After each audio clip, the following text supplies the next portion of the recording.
Dear students, you are watching Upscale Academia, and today the discussion will be on Orange Band's chapter number 1, concept 5. That is, what is a hypothesis and how it can be formulated using deductive and inductive reasoning, intuition, aesthetic preference, religious or philosophical ideas, comparison and accidental discovery. आज की इस video में हम देखेंगे कि hypothesis क्या है और उसको बनाने के तरीके क्या हैं। हम देख चुके हैं कि ऑब्जर्वेशंस क्या होती हैं। हमने देखा कि बायोलॉजिकल मेथड में जो पहला तरीका है, जो पहला स्टेप है वो है ऑब्जर्वेशन। ऑब्जर्वेशन से अगला स्टेप है हाइपोथेसिस। तो हम कह सकते हैं कि tentative explanation of observation is called hypothesis, यानी कि ऑब्जर्वेशन की तहकीक तलब वजाहत हाइपोथेसिस कहलाती है, या आप कह सकते हैं a statement which is to be tested is called hypothesis. ऐसी स्टेटमेंट जिस पर आगे चल के डिडक्शन बनेगी और डिडक्शन के ऊपर एक्सपेरिमेंट्स होंगे, तो ऑब्जर्वेशन की तहकीक तलब वजाहत को हम हाइपोथेसिस कहते हैं। अब हाइपोथेसिस बनाने के कई तरीके हैं, जिनमें से जो दो हैं वो बेसिक तरीके हैं। एक होता है डिडक्टिव रीजनिंग और दूसरा होता है इंडक्टिव रीजनिंग। ये दो तरीके हैं हाइपोथेसिस बनाने के बेसिक। डिडक्टिव रीजनिंग में क्या होता है? डिडक्टिव रीजनिंग में आप कह सकते हैं कि deductive reasoning moves from general to specific, यानी कि आपने जनरली कोई ऑब्जर्वेशन की और उसे फिर आपने किसी स्पेसिफिक चीज पे अप्लाई कर दिया। जैसे कि आप इस डायग्राम में देख रहे हैं कि जितने भी परिंदे आपको नजर आ रहे हैं उन सब परिंदों के विंग्स हैं। तो स्पैरो भी एक परिंदा है, तो स्पैरो के भी क्या होंगे? विंग्स होंगे। तो ये आपने क्या किया, एक पहले जनरल ऑब्जर्वेशन की और उसको फिर एक स्पेसिफिक चीज पे अप्लाई कर दिया कि if all birds have wings then sparrows are also bird, तो स्पैरोज के भी विंग्स होंगे। So it moves from specific general to specific. So if all birds have wings and sparrows are birds then sparrows have wings. ये example number 1। दूसरे number पे आपको पता है कि all green plants need sunlight for photosynthesis.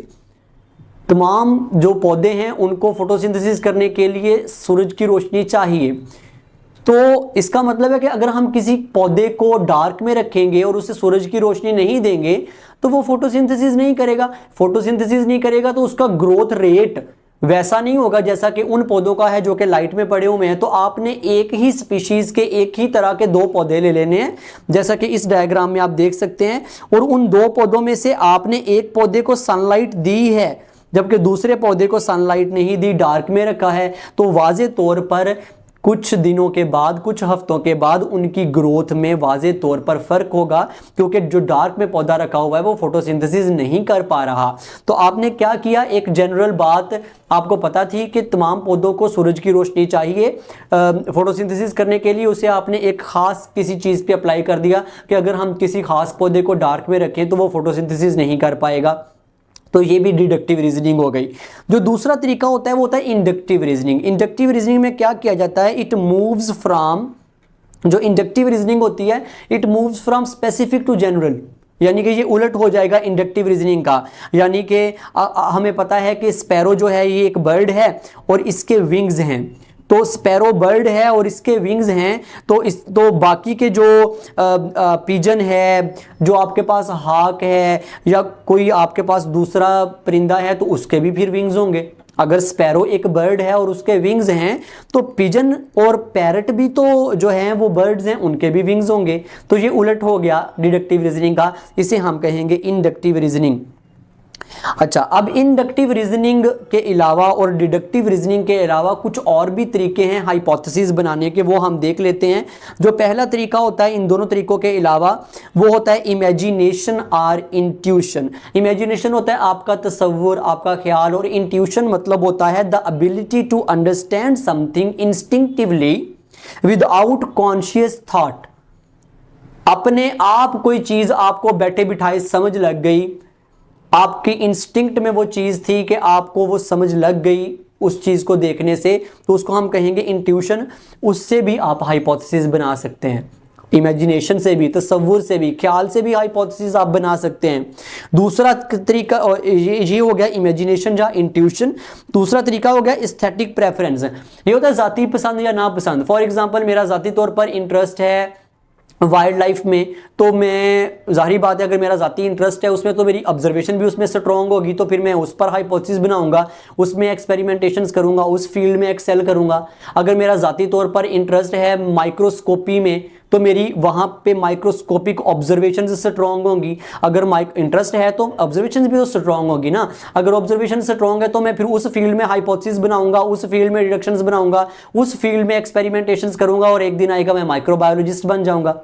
तो ये आपकी ज़ाती या पसंद या नापसंद पे भी डिपेंड करता है कि आप हाइपोथेसिस जो हैं वो किस तरह की ऑब्जर्वेशन करके कौन सा हाइपोथेसिस बना रहे हैं। इसके अलावा रिलीजियस और फिलोसॉफिकल आइडियाज़ के मुताबिक भी आप हाइपोथेसिस बना सकते हैं। मसलन रिलीजियस आइडिया क्या है कि अच्छा, रिलीजियस आइडियाज़ डिस्कस करने से पहले मैं एक और बात जो है वो यहाँ पे डिस्कस कर दूँ कि ऊपर हमने बात की थी इमेजिनेशन की। तो इमेजिनेशन में ये एक प्लांट आपको नज़र आ रहा है, तो प्लांट का आपको पता है सेल्स पर मुश्तमिल होता है और सेल्स के अंदर क्रोमोसोम्स होते हैं। क्रोमोसोम्स के अंदर क्रोमोसोम डीएनए से बने हैं और डीएनए के पार्ट्स को हम जीन्स कहते हैं। तो हम ये भी हाइपोथेसिस बना सकते हैं कि जो जीन्स हैं वो कंट्रोल करती हैं पौधे के ऊपर फ्लावर लगने के टाइम्स को। ठीक है, तो ये आपने एक तस्वुर बना लिया ना, एक ख्याल बना लिया, इमेजिनेशन कर ली कि जो पौधों के सेल्स हैं उनमें डीएनए होता है और डीएनए जो है वो उसके पार्ट्स को हम जीन्स कहते हैं। तो जीन्स जो हैं ये कंट्रोल कर रही होती हैं पौधे के ऊपर फ्लावर लगने के टाइम को। ये इमेजिनेशन से आपने हाइपोथेसिस बना लिया। अच्छा, अब आगे चलते हैं। एस्थेटिक प्रेफरेंस की हमने बात की कि ज़ाती पसंद या नापसंद। उसके बाद रिलीजियस में अब आपको पता है, ये डायग्राम आपके सामने डिस्प्ले की हुई, एक बंदा हाथ धो रहा है। हमें पता है इस्लाम में है कि हाथ धो के खाना खाना चाहिए, तो हम हाइपोथेसिस इससे बना सकते हैं। ये हमारी ऑब्जर्वेशन है कि खाना खाने से पहले हम हाथ धोते हैं, तो इस ऑब्जर्वेशन पे हम हाइपोथेसिस बना सकते हैं कि जो लोग खाना खाने से पहले हाथ धोते हैं वो कम बीमार होते हैं। अब ये एक ऐसी स्टेटमेंट है जिस पर मजीद तहकीक की ज़रूरत है, तो हम इसकी रिडक्शन बनाएंगे कि अगर हम खाना खाने से पहले हाथ धोएंगे तो हम कम बीमार होंगे बानिस्बत उन लोगों के जो कि खाना खाने से पहले हाथ नहीं धोते। और फिर उस पर मजीद हम एक्सपेरिमेंटेशंस करेंगे, ग्रुप्स बना लेंगे लोगों के। एक उन लोगों का ग्रुप बना लेंगे जो कि हाथ धोने से मतलब खाना खाने से पहले हाथ धोते हैं, और एक उन लोगों का ग्रुप बना लेंगे जो कि खाना खाने से पहले हाथ नहीं धोते। तो ये एक आपका एक रिलीजियस आइडिया था। उस रिलीजियस आइडिया से भी आपने ऑब्जर्वेशन लेकर हाइपोथेसिस बना लिया। उसके बाद आपका जो है कंपैरिजन, जिसको हम भी यूज़ कर सकते हैं, होमोलॉजी और एनालॉजी जिसे हम कहते हैं। तो होमोलॉजी और एनालॉजी की बेस पर भी आप हाइपोथेसिस बना सकते हैं। अब समझ लीजिए कि होमोलॉजी क्या है। यहाँ पे आपको एक डायग्राम नज़र आ रही है, उस डायग्राम में देखिए ह्यूमन है, हॉर्स है, कैट है, बैट है, बर्ड है, वेल है। सारे ही मैमल्स हैं, क्लास मैमेलिया से ताल्लुक रखते हैं, किंगडम एनिमेलिया, क्लास मैमेलिया, लेकिन सबके आप देखिए हैं डिफरेंट ऑर्गेनिजम्स, लेकिन उनके हड्डियों की स्ट्रक्चर सेम है। जो हमारे बाजू की हड्डियां हैं वैसी ही हॉर्स की टांग की हड्डियां हैं, वैसे ही वेल के जो उसका फ्लिपर है उसकी हड्डियां हैं, बैट का जो पर है वैसी ही उसकी हड्डियां हैं। तो एनाटॉमिकल स्ट्रक्चर्स सेम हैं। तो एनाटॉमिकल स्ट्रक्चर्स जो हैं वो सेम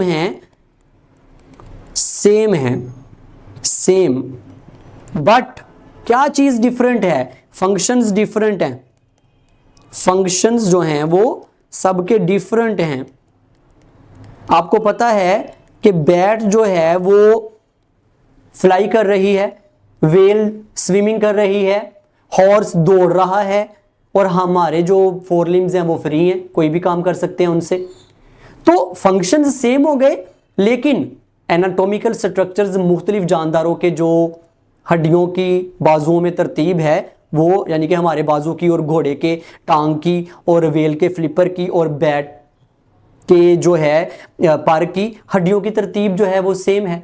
तो इसको हम कहते हैं होमोलॉजी, और इसको हम कहते हैं डाइवर्जेंट एवोल्यूशन। डाइवर्जेंट एवोल्यूशन का मतलब है कि जो है एंसेस्टर्स हमारे कहीं सेम रहे होंगे और फिर आगे जो है वो ऑर्गेनिजम्स डिफरेंट तरह के बनते गए और अपने अपने माहौल के हिसाब से अडेप्टेशंस करते गए, तो उनके एनाटॉमिकल स्ट्रक्चर्स सेम रहे लेकिन उन्होंने अपने अपने माहौल के मुताबिक अडेप्टेशंस करके फंक्शंस उनके डिफरेंट कर लिए।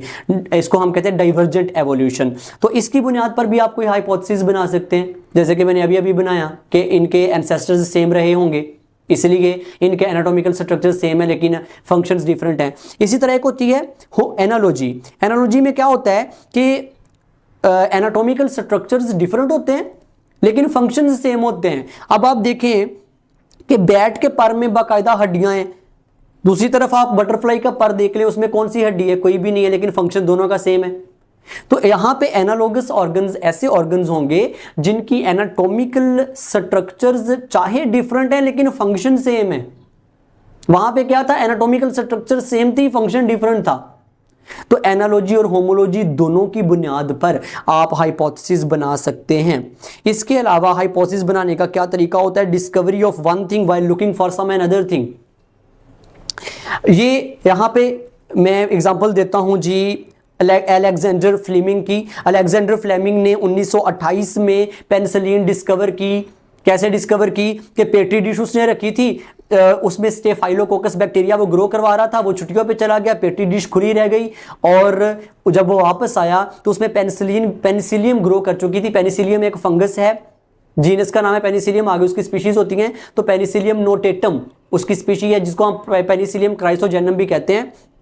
तो वो ग्रो कर चुकी थी और जहां जहां पे वो ग्रो कर चुकी थी वहां वहां उसने देखा कि बैक्टीरिया मर रहे हैं। तो वहां पे जब उसने टेस्ट किया तो उसे पता चला कि एक केमिकल सब्सटेंस पेनिसिलियम पैदा कर रही है जिसको हम कहते हैं पेनिसिलिन। वो पेनिसिलिन जो है वो नेचुरल एंटीबायोटिक है जो कि बैक्टीरिया को मारने के लिए इस्तेमाल होता है। तो वो कर तो स्टेफाइलोकोकस बैक्टीरिया पे तजर्बात रहा था पेट्री डिश में, लेकिन बाई चांस उसने जो है एक और डिस्कवरी कर ली, पेनिसिलिन डिस्कवर कर ली, क्योंकि उसकी पेट्री डिश खुली रह गई और पेनिसिलियम फंगस वहां पे ग्रो कर गई, पेनिसिलियम नोटेटम, जिसने एक केमिकल सब्सटेंस पैदा किया पेनिसिलिन, और उस पेनिसिलिन ने वहां पे स्टेफाइलोकोकस बैक्टीरिया को मारना स्टार्ट कर दिया। तो वहां से उसने एक एंटीबायोटिक जो है वो डिस्कवर कर ली। Discovery of one thing while looking for some another thing. उसका प्राइमरी मकसद ये नहीं था, उसका प्राइमरी मकसद स्टेफाइलोकोकस बैक्टीरिया पर तजर्बा करना था, लेकिन एक्सीडेंटली उसने ये डिस्कवरी भी कर ली।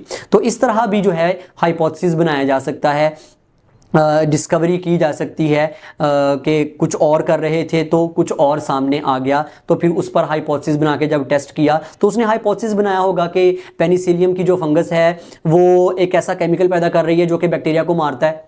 तो फिर उसको जब उसने मजीद टेस्ट किया हाइपोथेसिस को तो उसने कहा कि ये पेनिसिलिन है जो कि एक नेचुरल एंटीबायोटिक है और बैक्टीरिया के खिलाफ वो इस्तेमाल होती है, और इस चीज़ ने रेवोल्यूशनाइज कर दिया हमारी मेडिकल इंडस्ट्री को। तो इस वीडियो में हमने देखा कि हाइपोथेसिस की टाइप्स कैसे होती हैं और हाइपोथेसिस हम बना कैसे सकते हैं। शुक्रिया।